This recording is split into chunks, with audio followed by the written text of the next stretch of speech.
여러분, 오늘 밤 책상 위에 연필 한 자루가 놓여 있다면 잠깐만 그 끝을 들여다봐 주시겠습니까? 스탠드 불빛 아래에서 연필을 깎다 보면 흑연 가루 한 점이 반짝 하고 빛났다가 책상 위로 떨어집니다.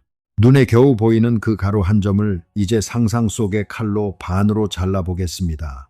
그리고 또 반으로, 다시 또 반으로. 이 자르기를 멈추지 않고 끝까지 밀고 나간다면 그 길의 맨 끝에는 과연 무엇이 기다리고 있을까요? 오늘 세이건의 길은 바로 그 길의 맨 끝까지 여러분과 함께 내려가 보려고 합니다. 2400년쯤 전 고대 그리스의 철학자 데모크리토스는 이 질문에 이렇게 답했습니다.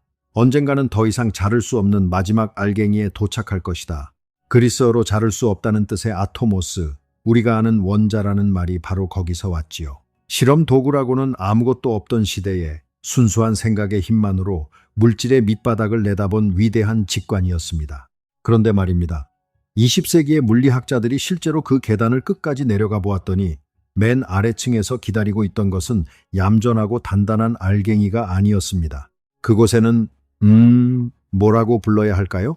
우주가 태어난 순간부터 지금 이 순간까지 약 138억 년 동안 단 한 번도, 정말 단 한순간도 혼자였던 적이 없는 존재가 살고 있었습니다. 쿼크입니다. 오늘 저희 세이건의 길이 여러분과 함께 내려가 볼 물질의 가장 깊은 지하실, 그 방의 주인입니다. 오늘 이야기는 낯선 입자들의 이름을 외우는 시간이 아닙니다. 왜 우주의 가장 작은 벽돌이 홀로 서기를 거부하는지, 그리고 그 거부가 어떻게 별과 바다와 여러분의 심장을 만들어냈는지에 대한 이야기입니다. 칼 세이건은 코스모스에서 농담처럼 들리는 진담 하나를 남겼습니다. 사과 파이를 정말로 처음부터 만들고 싶다면 먼저 우주부터 발명해야 한다고요. 밀가루 속의 탄소도 설탕 속의 산소도 그 근원을 거슬러 올라가면 결국 우주의 역사 전체와 만나게 되니까요. 오늘 우리는 그 문장을 끝까지 밀어붙여 보려고 합니다. 사과 파이보다 아래로, 탄소보다 아래로, 원자핵보다도 더 아래로 물질이라는 말이 처음으로 시작되는 자리까지 내려가 보는 겁니다. 내려가기 전에 미리 세 가지 풍경을 약속드리겠습니다. 오늘 이야기 속에는 여러분의 손끝 안쪽에 중성자별보다 높은 압력이 숨어 있다는 비교적 최근의 놀라운 측정 이야기가 나옵니다. 여러분이, 그러니까 우리 모두가 애초에 왜 존재할 수 있었는지에 대한 뜻밖의 단서도 나옵니다. 그리고 밤하늘 어딘가 죽은 별의 심장 속에서 지금도 출렁이고 있을지 모르는 쿼크의 바다 이야기도 나옵니다. 서두르지 않고 한 계단씩 차근차근 내려가 보겠습니다. 먼저 인류가 이 지하 계단을 어떻게 발견했는지부터 잠시 돌아보지요. 데모크리토스의 원자는 2000년 넘게 철학의 서랍 속에서 잠들어 있었습니다. 그 서랍을 다시 연 것은 19세기의 화학자들이었습니다. 물질들이 반응할 때 언제나 정해진 비율로만 결합한다는 사실이 차곡차곡 쌓이면서 세상이 정말로 낱낱의 알갱이들로 이루어져 있다는 증거가 모이기 시작했습니다. 그리고 1897년 영국의 조지프 존 톰슨이 원자보다 훨씬 가벼운 입자, 전자를 발견합니다. 자를 수 없다던 원자가 자를 수 있었던 겁니다. 진짜 충격은 그 다음이었습니다. 1911년 무렵 어니스트 러더퍼드의 연구팀은 얇은 금박에 알파 입자를 쏘아보내는 실험을 하고 있었습니다. 대부분의 입자는 마치 금박이 안개라도 되는 듯 스르르 통과해버렸는데 아주 드물게 몇 개의 입자가 거의 정반대로 튕겨나왔습니다. 러더퍼드는 훗날 이 순간을 휴지 한 장에 대포를 쏘았는데 포탄이 되돌아와 나를 맞힌 것 같았다고 회고했습니다. 원자의 한가운데에 작고 무겁고 단단한 무언가, 원자 핵이 숨어 있었던 겁니다. 원자는 알갱이가 아니라 거의 텅 빈 공간 한복판에 씨앗 하나가 둥둥 떠 있는 작은 우주였습니다. 이후의 이야기는 빠르게 흘러갑니다. 원자 핵 속에서 양전하를 띤 양성자가 확인되었고 1932년에는 전하가 없는 중성자가 발견되었습니다. 그러자 세상이 갑자기 단순해졌습니다. 전자, 양성자, 중성자, 이 세 가지 벽돌만 있으면 주기율표의 모든 원소를, 그러니까 바닷물과 바위와 사람까지 전부 지을 수 있었으니까요. 20세기 중반의 물리학자들은 물질의 설계도가 마침내 완성되었다고 믿었습니다. 참 단정하고 아름다운 결말이지요. 자연이 정말 여기서 이야기를 끝냈다면 말입니다. 그런데 자연은 그럴 생각이 전혀 없었습니다. 첫 균열은 하늘에서 왔습니다. 지구에는 지금 이 순간에도 우주 저편에서 날아온 고에너지 입자들, 이른바 우주선이 쉼 없이 쏟아지고 있습니다. 과학자들은 산 꼭대기에 안개상자와 사진 건판을 지고 올라가 이 하늘의 손님들이 대기와 부딪히며 남기는 가느다란 흔적들을 채집하기 시작했습니다. 말하자면 우주가 공짜로 돌려주는 초고 에너지 실험이었지요. 그런데 그 흔적들 속에서 전자도 양성자도 중성자도 아닌 낯선 발자국들이 자꾸만 발견되는 겁니다. 1950년대에 들어서면서 하늘에서 쏟아지는 우주선 입자들을 관측하고 점점 힘이 세지는 가속기로 입자들을 부딪혀보기 시작하자 낯선 손님들이 밀려들기 시작했습니다. 파이온이 나왔습니다. 케이온이 나왔습니다. 람다, 시그마, 델타, 크 사이. 그리스 문자가 모자랄 지경으로 거의 달마다 새로운 입자가 명단에 올라왔습니다. 그 수는 순식간에 수백 종을 넘어섰습니다. 물리학자들은 이 난장판에 입자 동물원이라는 자조 섞인 이름을 붙였습니다. 노벨상 수상자인 엔리코 페르미는 이런 농담까지 남겼지요. 내가 이 입자들의 이름을 다 외울 수 있었다면 차라리 식물학자가 되었을 거라고요. 웃자고 한 말이지만 그 밑바닥에는 진짜 불안이 깔려 있었습니다. 자연의 근본이 이렇게 너저분할 리가 없다는 불안 말입니다. 세이건이 늘 이야기했듯이 과학자들이 우주에게 걸어온 가장 큰 기대는 복잡한 겉모습 뒤에 단순하고 우아한 질서가 숨어 있으리라는 믿음이었습니다. 수백 종의 입자들은 그 믿음을 정면으로 시험하고 있었습니다. 혼돈의 목록 앞에서 누군가는 목록을 외웠고 누군가는 목록 뒤에 숨은 문법을 찾기 시작했습니다. 1964년 두 사람이 거의 동시에 서로 독립적으로 그 문법을 찾아냈습니다. 한 사람은 캘리포니아 공과대학의 머리 겔만, 또 한 사람은 유럽 입자물리 연구소에 머물던 조지 츠바이크였습니다. 두 사람의 제안은 단순하지만 파격적이었습니다. 동물원을 가득 채운 수백 종의 입자들은 사실 기본 입자가 아니다. 그 안에는 더 작고 더 근본적인 알갱이가 숨어 있고 겨우 몇 종류의 그 알갱이를 이리저리 조합하는 것만으로 동물원 전체를 설명할 수 있다는 것이었습니다. 겔만은 이 가상의 알갱이에 쿼크라는 묘한 이름을 붙였습니다. 제임스 조이스의 소설 피네간의 경야에 나오는 머스터 마크에게 쿼크 3개를 이라는 구절에서 따온 이름이었지요. 하필 3개라는 숫자가 마음에 들었다고 합니다. 츠바이크는 같은 입자를 트럼프 카드에 빗대어 에이스라고 불렀지만 결국 세상에 남은 이름은 쿼크였습니다.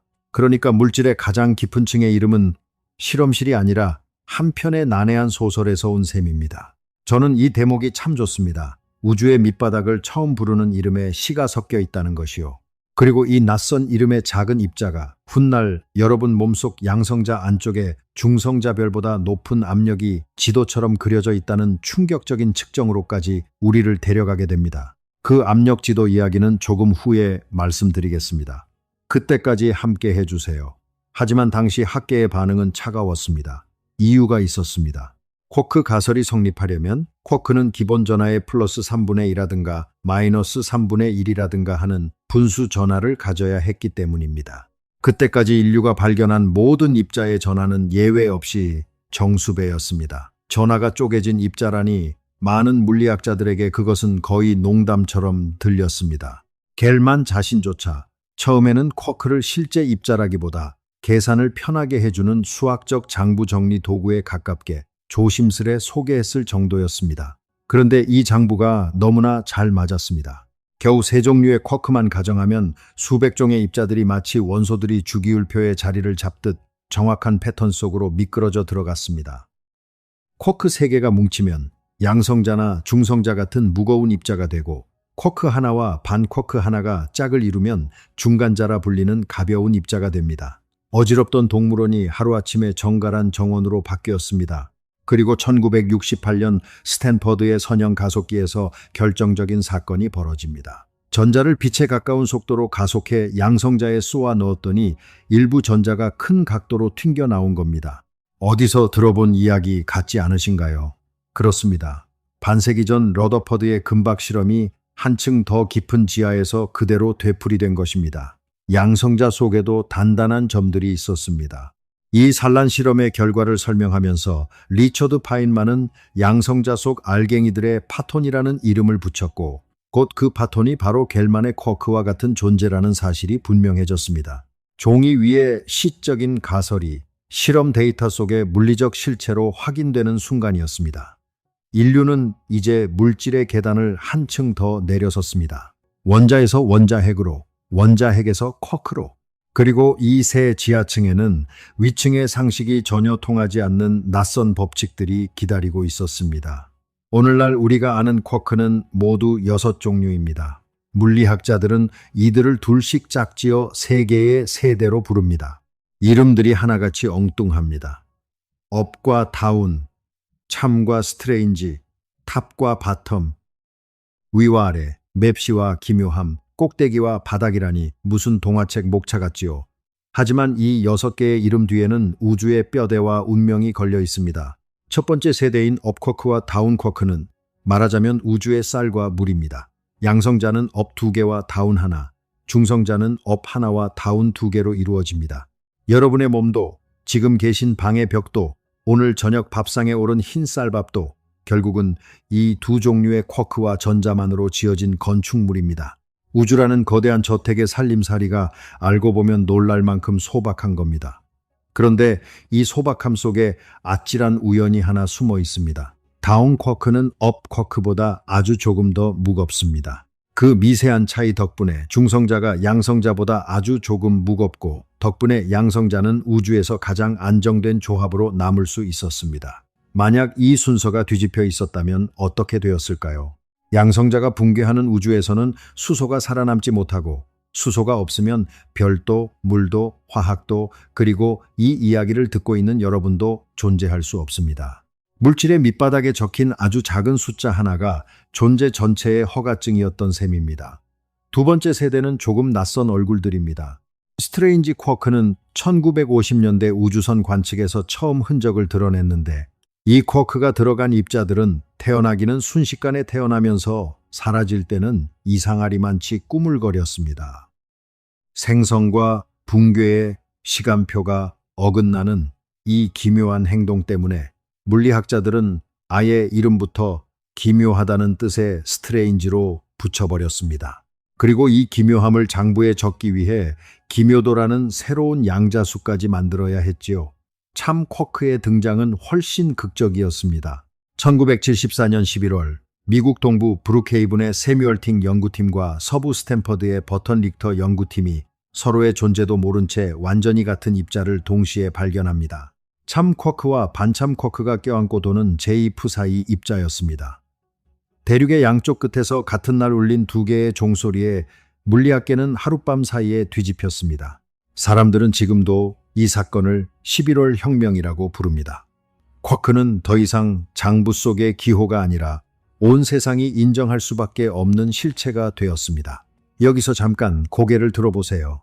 두 번째 세대의 쿼크들이 가속기 안에서만 사는 유령 같은 존재라고 생각하실 수 있는데 사실 그렇지 않습니다. 지금 이 순간에도 여러분의 머리 위 수십 킬로미터 상공에서는 우주선 입자들이 대기의 원자핵과 부딪히며 기묘 쿼크가 든 입자들을 쉼없이 만들어내고 있습니다. 지구의 대기 전체가 말하자면 하루도 쉬는 날 없는 거대한 천연 가속기인 셈입니다. 퇴근길에 올려다본 평범한 저녁 하늘 꼭대기에서 우주의 가장 격렬한 물리학이 소리 없이 진행되고 있다는 것. 저는 이 사실을 떠올릴 때마다 하늘이 조금 다르게 보입니다. 세 번째 세대의 이야기는 거의 추격전입니다. 1977년 레온 레더먼의 연구팀이 웁실론이라는 입자 속에서 바텀 쿼크를 찾아냈을 때 이론의 대칭성은 분명하게 속삭이고 있었습니다. 바텀에게는 반드시 짝이 있어야 한다. 그런데 그 짝, 탑 쿼크는 그 뒤로 18년 동안이나 모습을 감췄습니다. 이유는 단순했습니다. 상상을 뛰어넘게 무거웠기 때문입니다. 더 무거운 입자를 만들려면 더 높은 에너지가, 더 높은 에너지를 만들려면 더 거대한 가속기가 필요했습니다. 수천 명의 과학자들이 한 세대를 통째로 바치고 나서야 1995년 페르미 연구소의 테바트론 가속기에서 두 실험팀 CDF와 디제로가 마침내 탑 쿼크의 발견을 함께 선언합니다. 그렇게 모습을 드러낸 탑 쿼크는 글쎄요, 괴물이라는 말 말고는 표현이 마땅치 않습니다. 가장 정밀한 최근 측정으로 탑쿼크 하나의 질량은 약 172기 가전자 볼트 남짓, 양성자 100여든 배가 넘는 무게입니다. 기본 입자 하나가 양성자와 중성자가 200개 가까이 쌓인 금 원자 전체에 육박하는 질량을 혼자 짊어지고 있는 겁니다. 크기도 없는 점 하나가 금 원자만큼 무겁다는 이 문장은 몇 번을 읽어도 어딘가 아득합니다. 왜 이렇게 무거울까요? 현대 물리학의 그림에서 입자의 질량은 타고난 몸집이 아니라 우주 전체에 깔려있는 힉스장과 그 입자가 얼마나 강하게 손을 잡고 있는가를 나타내는 눈금입니다.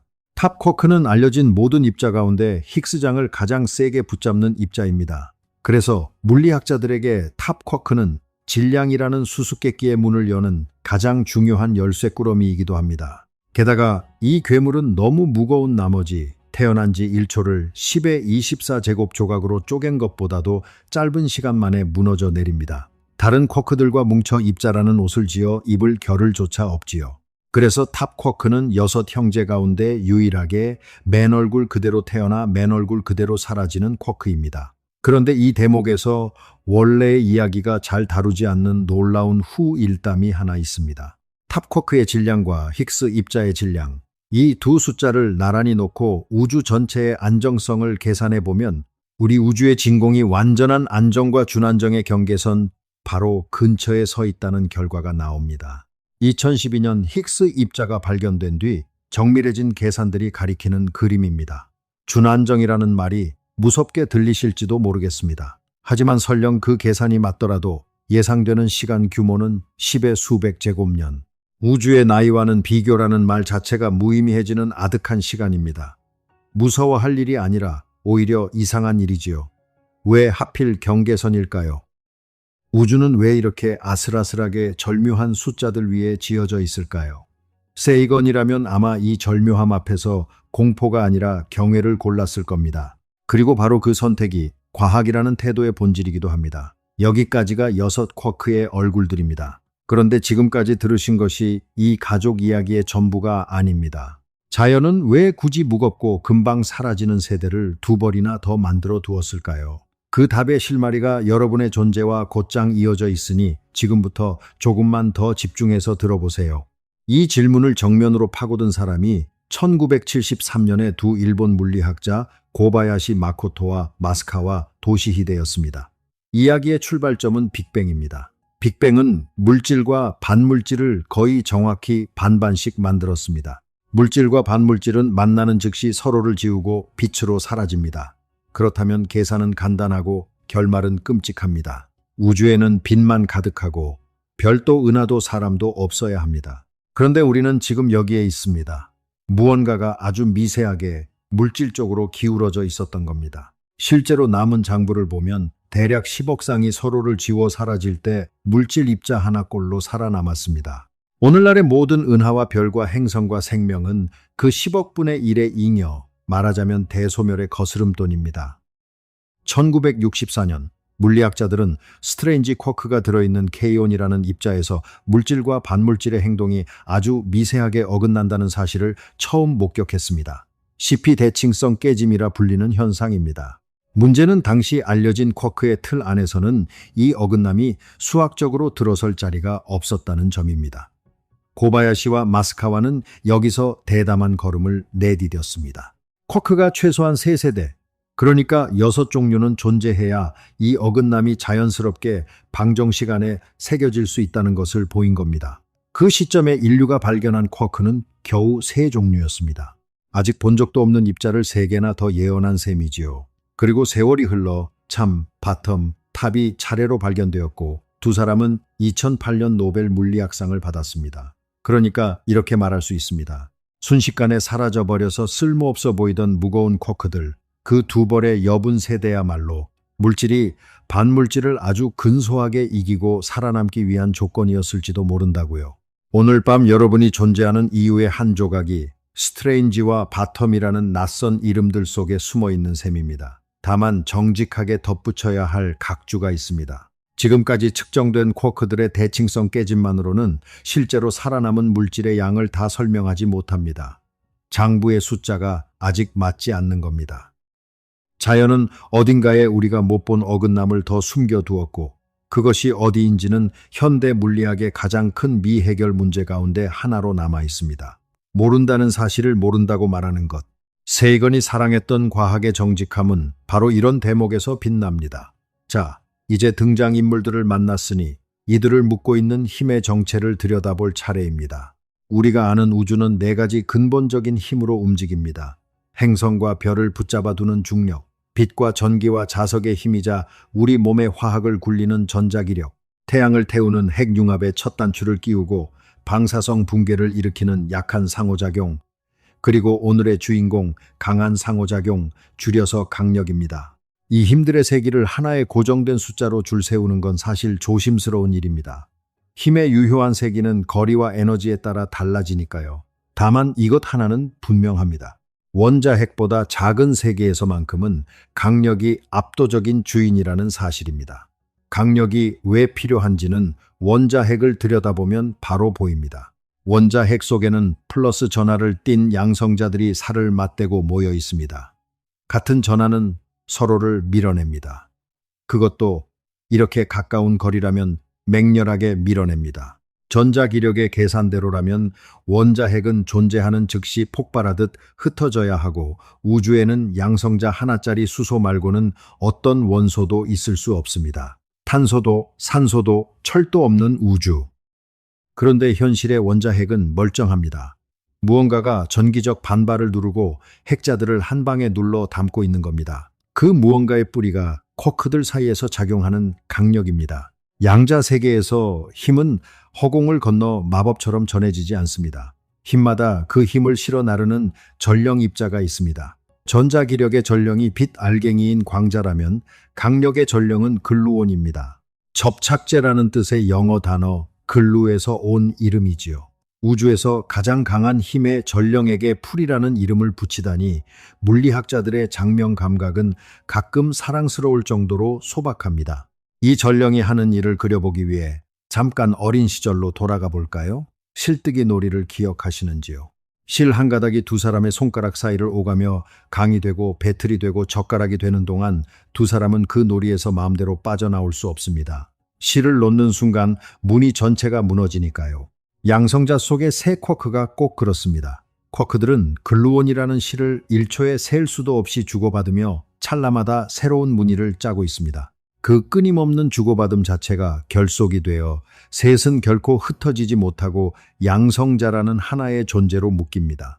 우주의 가장 깊은 곳에서 138억 년째 이어지고 있는 영원히 끝나지 않는 실뜨기인 셈입니다. 그리고 여기서 오늘 이야기 전체를 통틀어 가장 뒤집히는 사실 하나가 나옵니다. 질량의 정체입니다. 양성자를 이루는 업쿼크 둘과 다운쿼크 하나. 이 세 쿼크의 고유한 질량을 전부 더해도 양성자 전체 질량의 고작 1% 남짓밖에 되지 않습니다. 나머지 99%는 어디서 왔을까요? 답은 아인슈타인의 그 유명한 공식 에너지와 질량이 서로 같다는 등가 원리에 있습니다. 양성자 질량의 대부분은 알갱이의 무게가 아니라 그 안에서 요동치는 글루온장의 에너지와 쿼크들의 격렬한 운동 에너지입니다. 움직임과 묶임 그 자체가 저울에 올라가는 겁니다. 이 사실을 우리 몸에 대입해보면 묘한 기분이 듭니다. 몸무게가 60kg인 분이라면 그중 59kg 이상은 입자들의 진짜 무게가 아닙니다. 여러분, 몸속 원자핵들 안에서 지금 이 순간에도 계속되고 있는 실뜨기, 그 결속의 에너지가 저울 위의 숫자 대부분을 만들고 있습니다. 체중계 눈금은 어쩌면 여러분 안에서 138억 년째 이어져 온 우주적 놀이의 격렬함을 재는 눈금인지도 모릅니다. 우리는 단단한 물질 덩어리가 아니라 아주 오래된 에너지가 스스로를 붙들어 맨 매듭입니다. 그런데 이런 이야기는 자칫 아름다운 시처럼만 들릴 수 있습니다. 99%가 에너지라는 말 정말 믿어도 될까요? 여기에 대한 검산이 실제로 이루어졌습니다. 2008년 부다페스트와 마르세유와 부포탈의 물리학자들이 연합한 팀이 슈퍼컴퓨터를 몇 해 동안 돌려서 양자색 역학의 방정식만 가지고 양성자와 중성자의 질량을 밑바닥부터 계산해냈습니다. 실험실에서 챙값과의 오차는 몇 퍼센트 안쪽, 인류가 자신의 몸무게가 어디서 오는지를 방정식만으로 계산해서 마친 우주에서 가장 아름다운 검산 가운데 하나였습니다. 그리고 앞서 약속드린 이야기를 이제 풀 시간입니다. 2018년 미국 버지니아의 제퍼슨 연구소에서 폴커 브루케르트 연구팀이 네이처의 한 편의 논문을 발표합니다. 전자를 양성자에 쏘아놓고 튕겨 나오는 방식을 정밀하게 분석해서 인류 역사상 처음으로 양성자 내부의 압력 분포, 그러니까 압력 지도를 그려낸 겁니다. 결과는 아득했습니다. 양성자 중심부의 압력은 약 10의 35제곱 파스칼, 우주에서 가장 압력이 높다고 알려진 중성자별의 심장부보다도 10배가량 높은 값이었습니다. 중심에서는 바깥으로 터져나가려는 압력이 밀어붙이고 가장자리에서는 가둠의 압력이 안으로 조여들며 그 팽팽한 균형 위에서 양성자는 100억 년 넘게 형태를 지켜왔습니다. 잠깐 이 사실을 가만히 음미해 보세요. 지금 화면을 넘기고 있는 여러분의 손끝, 그 세포 하나하나 속의 원자핵마다 중성자별을 능가하는 압력이 잠들어 있습니다. 우주에서 가장 강한 폭풍과 가장 단단한 고요가 여러분의 살계 안쪽에서 은은하게 공존하고 있는 겁니다. 세이건은 우리 모두가 우주를 품고 있다고 말했습니다만 그 말은 은유가 아니라 측정 가능한 물리학이었던 셈입니다. 그렇다면 이 무시무시한 결속을 지배하는 규칙은 무엇일까요? 이제 오늘 이야기의 심장부, 양자색 역학의 세계로 들어갑니다. 이름에 색이라는 글자가 들어있지만 물론 쿼크의 실제 색깔이 칠해져 있는 건 아닙니다. 쿼크는 가시광선의 파장보다 비교도 안 되게 작으니 일상적인 의미의 색을 가질 수조차 없지요. 색은 물리학자들이 고른 비유입니다. 전자기력의 세계에 플러스와 마이너스라는 두 종류의 전하가 있다면 강력의 세계에는 세 종류의 전하가 있습니다. 물리학자들은 이 세 상태에 빨강, 초록, 파랑이라는 이름을 붙이고 색전하라고 부르기로 했습니다. 이 비유가 천재적인 이유는 빛의 삼원색 규칙이 쿼크의 결합 규칙과 놀랍도록 정확하게 포개지기 때문입니다. 마침 좋은 예가 여러분 눈앞에 있네요. 지금 이 영상을 보고 계신 화면을 아주 가까이에서 들여다보면 픽셀 하나하나가 빨강과 초록과 파랑, 세 개의 작은 불빛으로 이루어져 있습니다. 그 세 빛이 같은 세기로 겹쳐질 때 여러분의 눈에는 흰색이 보입니다. 빨강과 초록과 파랑 빛을 같은 비율로 섞으면 무엇이 되지요? 흰빛, 그러니까 무색이 됩니다. 강력의 세계에는 단 하나의 절대 규칙이 있습니다. 자연의 홀로 모습을 드러내는 입자는 반드시 색전하가 완전히 중화된 무색이어야 한다는 것. 양성자 속 세 쿼크는 빨강 하나, 초록 하나, 파랑 하나로 어우러져 무색을 이룹니다. 또 하나의 길도 있습니다. 빨간 쿼크와 반빨강을 띤 반 쿼크가 짝을 이루어도 색은 지워집니다. 그것이 중간자입니다. 세 개가 모여 흰빛을 이루거나 색과 반색이 만나 서로를 지우거나 자연은 이 두 가지 화음만을 무대에 올립니다. 이쯤에서 이런 의문이 드실지도 모르겠습니다. 그럼 쿼크 두 개만, 그러니까 빨강과 초록만 모이면 왜 안 되는 걸까요? 삼원색의 규칙을 떠올려 보시면 답이 보입니다. 빨강과 초록을 섞으면 노랑이 되지요. 여전히 색이 남습니다. 흰빛이 되려면 파랑이 마저 와야 합니다. 강력의 세계도 똑같습니다. 색이 조금이라도 남아있는 조합은 무대에 오를 자격을 얻지 못하고 남은 색을 지워줄 짝을 찾을 때까지 결합은 완성되지 않습니다. 자연은 이 규칙에 관해서만큼은 한치의 애누리도 없는 우주에서 가장 엄격한 심사위원입니다. 더 놀라운 건 이 색들이 한순간도 가만히 있지 않는다는 점입니다. 글루온은 그저 힘을 배달하는 우편 배달부가 아닙니다. 광자가 스스로는 전하를 갖지 않는 것과 달리 글루온은 자기 자신이 색전하를 지니고 있습니다. 빨간 쿼크가 글루온을 내뿜으며 초록으로 바뀌고 그 글루온을 받은 초록 쿼크가 빨강으로 바뀝니다. 양성자 내부에서는 이런 색의 교환이 상상을 넘어서는 빈도로 일어납니다. 만화경을 돌리듯 세 쿼크의 색이 찰나마다 뒤바뀌지만 전체의 합은 단 한순간도 무색에서 벗어나지 않습니다. 개별은 쉼없이 변하는데 전체의 화음은 완벽하게 유지되는 것. 실뜨기의 무늬는 계속 바뀌어도 실이 끊어지지는 않는 것. 물질의 밑바닥은 정지한 벽돌이 아니라 규칙 위에서 끝없이 진행되는 춤에 가깝습니다. 그런데 이 완벽해 보이는 그림에도 물리학자들이 수십 년째 머리를 긁고 있는 구멍이 하나 있습니다. 양성자의 자전, 그러니까 스핀 이야기입니다. 양성자가 팽이처럼 스핀이라는 성질을 갖는다는 건 오래전부터 알려져 있었고, 당연히 그 스핀은 새 쿼크에 스핀을 더한 것이려니 여겨졌습니다. 그런데 1980년대 후반 유럽 입자물리 연구소의 EMC 실험이 충격적인 결과를 내놓습니다. 쿼크들의 스핀을 다 끌어모아도 양성자 스핀의 30% 남짓밖에 설명되지 않았던 겁니다. 이른바 스핀 위기입니다. 나머지는 글루온의 스핀과 쿼크와 글루온이 내부에서 도는 궤도 운동이 나눠 갖고 있으리라 짐작되지만 그 장부는 아직도 완전히 맞춰지지 않았습니다. 발견된 지 100년이 넘은 양성자가 아직 자기소개를 다 끝내지 않은 셈이지요. 저는 이 대목이 참 겸허하게 느껴집니다. 인류는 양성자로 병원의 암을 치료하고 거대한 가속기를 돌리면서도 정작 그 양성자가 왜 도는지를 다 설명하지 못합니다. 과학은 완성된 성전이 아니라 아직 짓고 있는 집입니다. 그런데 2017년 지구의 검출기들이 우주 저편에서 날아온 아주 희미한 떨림 하나를 붙잡으면서 이 작은 입자들의 이야기는 갑자기 죽은 별의 심장 속으로 이어지게 됩니다. 그 이야기를 지금부터 차근차근 들려드리겠습니다. 별의 심장으로 떠나기 전에 먼저 오늘의 가장 큰 수수께끼를 정면으로 마주해야 합니다. 왜 쿼크는 단 한 번도 홀로 목격된 적이 없는가? 물리학자들이 색가둠이라고 부르는 현상입니다. 우리의 일상 감각으로 힘이란 멀어질수록 약해지는 것입니다.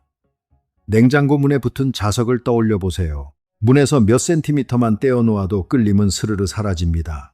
지구의 중력도 멀어질수록 옅어집니다. 전자기력과 중력 모두 거리가 멀어지면 힘이 급격히 줄어드는 규칙을 충실히 따르지요.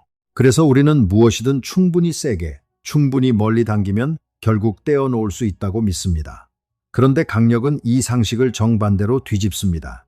두 쿼크가 아주 가까이 있을 때 그 사이의 강력은 거의 느껴지지 않을 만큼 느슨해집니다. 쿼크들이 좁은 방 안에서만큼은 자유로운 새처럼 행동하는 이 성질을 점근적 자유라고 부릅니다.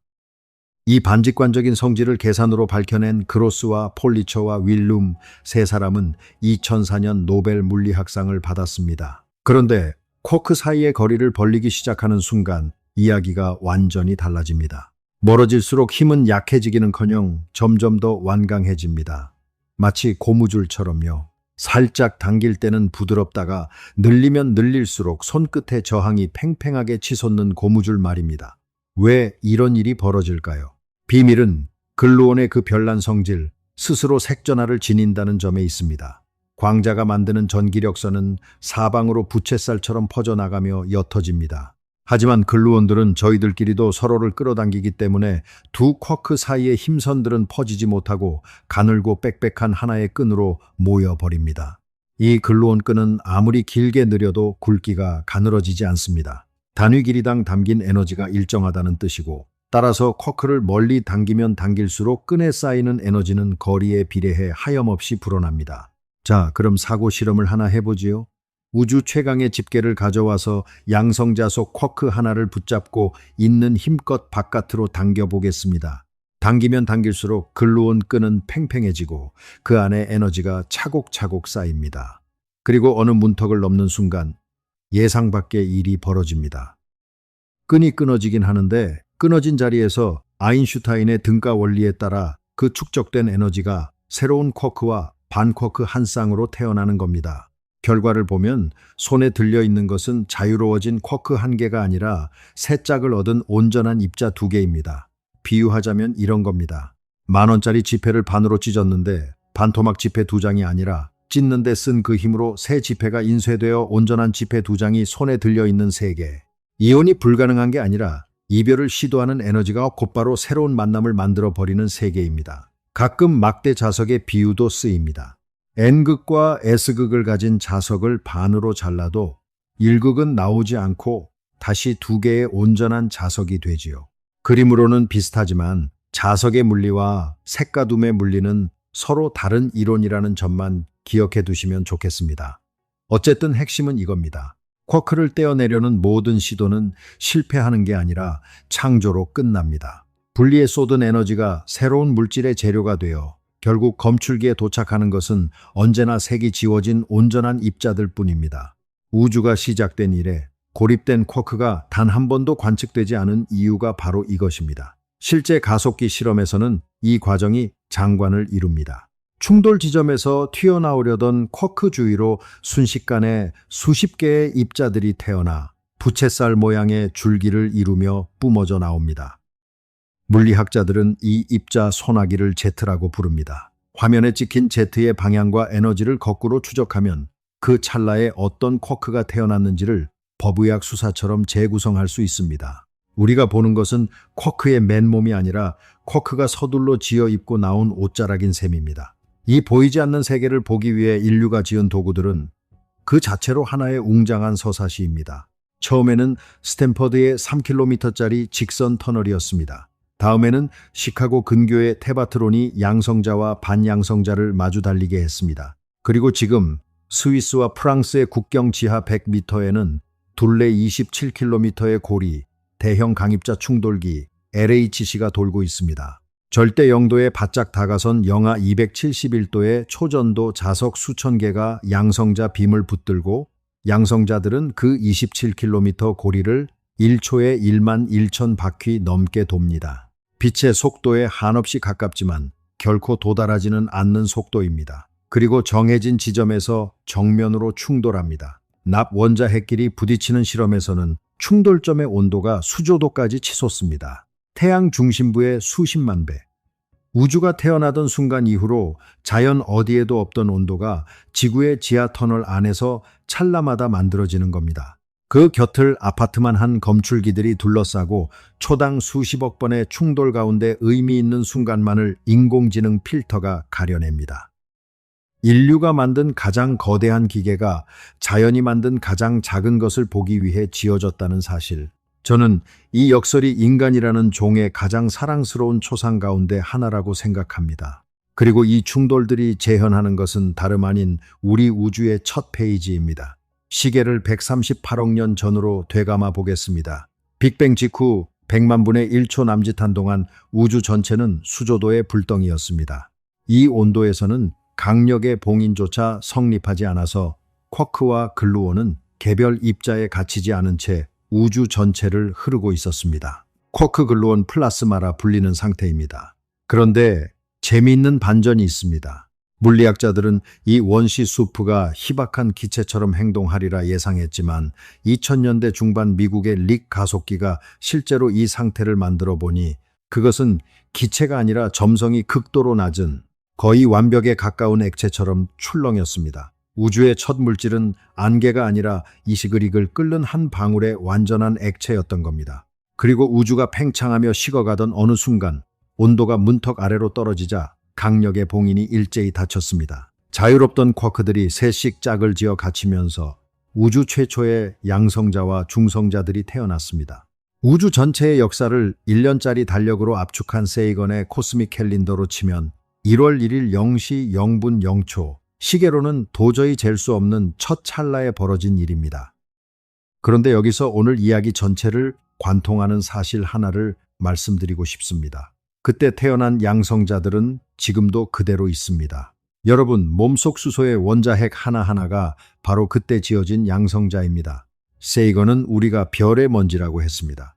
맞는 말입니다. 탄소와 산소와 철은 분명 별의 용광로에서 벼려졌으니까요. 하지만 그 재료의 재료, 양성자 하나하나는 별보다도 은하보다도 오래된 것입니다. 여러분의 심장을 이루는 원자핵들은 138억 년 전 그 첫 찰나에 태어나 단 한 번도 해체되지 않은 채 지금 여러분의 맥박 속에서 뛰고 있습니다. 별의 먼지이기 이전에 우리는 빅뱅의 먼지입니다. 그렇다면 그 태초의 자유로운 쿼크 바다는 영영 사라진 걸까요? 어쩌면 아닐지도 모릅니다. 무대는 죽은 별의 심장입니다. 태양보다 훨씬 무거운 별이 초신성으로 폭발하고 나면 그 중심액은 자신의 중력을 이기지 못하고 무너져 내려 중성자별이 됩니다. 지름은 겨우 20km 남짓, 서울 시내에 들어갈 크기인데 질량은 태양과 맞먹습니다. 티스푼 하나 분량이 지구에서 수억 톤에 달하는 상상이 미끄러지는 밀도입니다. 그리고 그 중심부로 내려가면 압력은 더욱 무자비해집니다. 중성자들의 경계마저 짓눌려 부서지고 그 안에 갇혀있던 쿼크들이 흘러나와 거대한 쿼크 물질의 바다를 이룰 수 있다는 가설이 오래전부터 있었습니다. 극한의 밀도에서는 업과 다운의 일부가 스트레인지 쿼크로 바뀌며 더 안정된 기묘 물질이 될 수 있다는 한층 더 대담한 가설도 있지요. 오랫동안 이것은 종이 위의 이야기였습니다. 별의 심장을 열어볼 방법이 없었으니까요. 그런데 2017년 8월 17일 상황이 바뀝니다. 1억 3천만 년 전 두 중성자별이 서로를 향해 소용돌이치다 충돌하며 남긴 시공간의 잔물결, 중력파가 아스라이 지구를 스치고 지나갔고 인류의 검출기가 그것을 붙잡은 겁니다. 별이 부서지기 직전 조성력에 어떻게 일그러졌는지가 그 파형 속에 새겨져 있었고 그것은 곧 별 내부 물질의 단단함에 대한 정보였습니다. 청진기를 댄 것도 아닌데 파동만으로 별의 심장을 진찰한 셈이지요. 2020년 핀란드 헬싱키 대학의 알렉시 부오리넨 연구팀은 이 중력파 데이터와 여러 관측을 이론과 함께 종합해 네이처 피직스에 이런 결론을 내놓았습니다. 가장 무거운 중성자별들의 중심부에는 쿼크 물질로 이루어진 핵이 존재할 가능성이 높다. 2023년의 후속 연구는 그 확률을 더욱 끌어올렸습니다. 만약 이 그림이 맞다면 빅뱅의 첫 찰나에만 존재했던 쿼크의 바다가 죽은 별의 심장이라는 중력의 감옥 안에서 지금도 고요히 출렁이고 있는 셈입니다. 우주는 인류가 가속기를 짓기 한참 전부터 스스로를 위한 극한의 실험실을 이미 지어두었던 겁니다. 칼 세이건은 1996년에 세상을 떠났습니다. 그는 펜타쿼크의 발견도, 중력파의 첫 검출도, 양성자속 압력 지도도 보지 못했습니다. 하지만 그가 남긴 것으로 전해지는 문장이 하나 있습니다. 어딘가에서 믿을 수 없는 무언가가 알려지기를 기다리고 있다는 문장입니다. 그가 떠난 뒤의 30년은 그 문장이 예언이었음을 증명하는 시간이었습니다. 이제 이 기나긴 여정의 마지막 방들이 남았습니다. 지금부터는 자연이 무색의 법칙 안에서 지어올린 낯설고 새로운 건축물들, 그리고 이 모든 이야기가 오늘 밤 여러분의 마음과 무슨 상관이 있는지를 말씀드리겠습니다.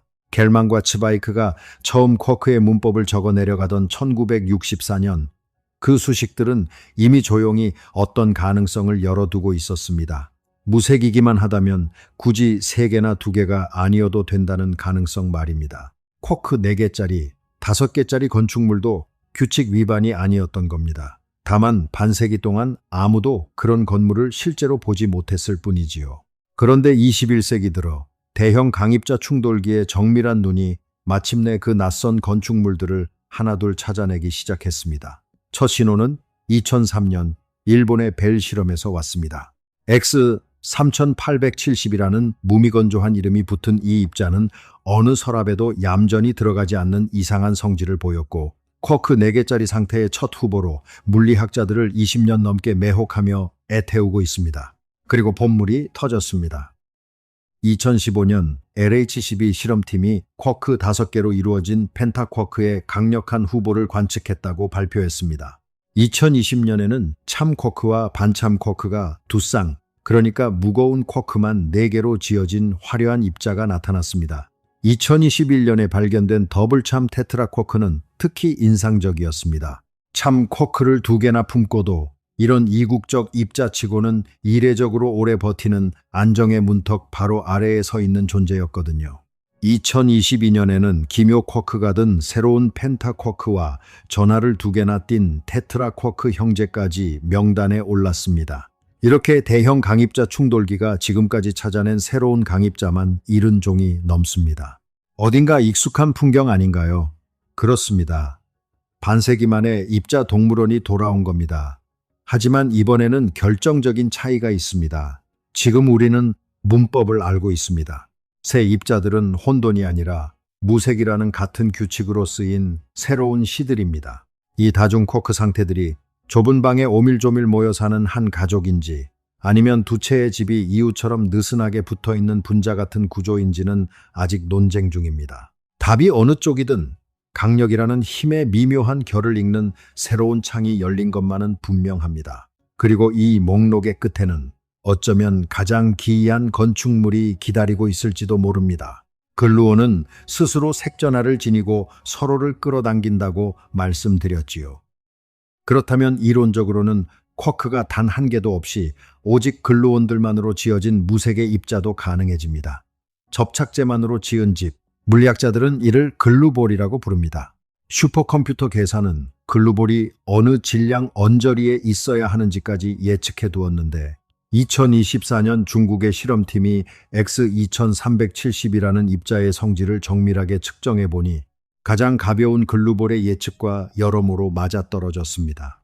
확정이라 부르기엔 아직 이르고 논쟁도 계속되고 있습니다만 만약 사실로 굳어진다면 인류는 힘 그 자체만으로 빚어진 물질을 처음으로 목격한 셈이 됩니다. 벽돌 없이 시멘트만으로 선 집이 실제하는 우주. 자연의 상상력은 언제나 우리의 상상력보다 한 걸음 앞서 걷습니다. 그리고 다음 세대의 창도 이미 지어지고 있습니다. 뉴욕의 브룩헤이븐 연구소에서는 사반세기 동안 쿼크 글루온 플라스마를 빚어내던 릭 가속기가 최근 위대한 은퇴를 맞았고 바로 그 터널의 전자이온 충돌기 EIC가 들어서는 중입니다. 2030년대 초 가동을 목표로 하는 이 기계는 말하자면 양성자의 내부를 3차원으로 찍는 현미경입니다.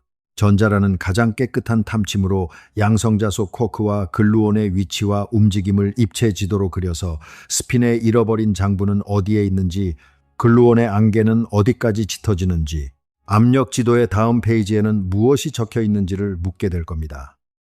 다음 세대가 물려받을 질문들이 이미 도면 위에 그려져 있는 셈입니다. 물론 더 근본적인 질문도 남아 있습니다. 쿼크는 정말 마지막 층일까요? 원자가 쪼개졌고 원자핵이 쪼개졌고 양성자가 쪼개졌습니다. 역사가 3번이나 반복한 일을 4번째라고 못하리란 법이 있을까요?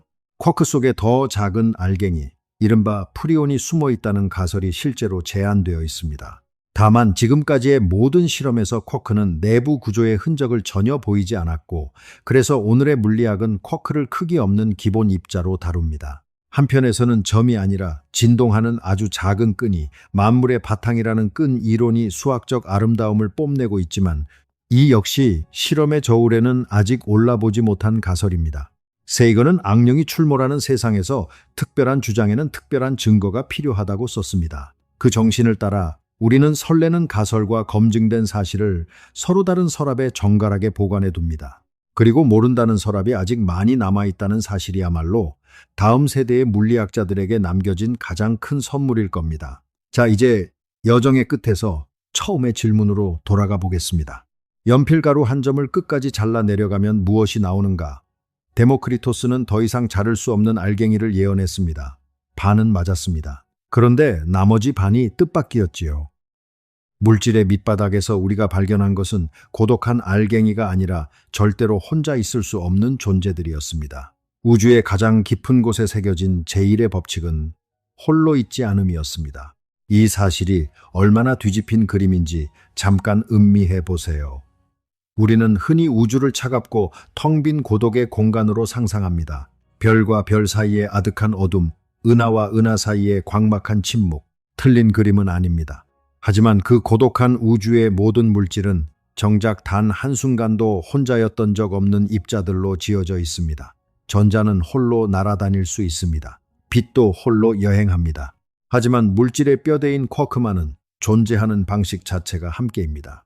여러분 몸속의 모든 양성자 하나하나에서 3개의 쿼크가 글루온의 실을 주고받으며 138억 년째 단 한 번도 쉬지 않은 실뜨기를 이어가고 있습니다. 결속은 물질의 성질이 아니라 물질의 정의였던 겁니다.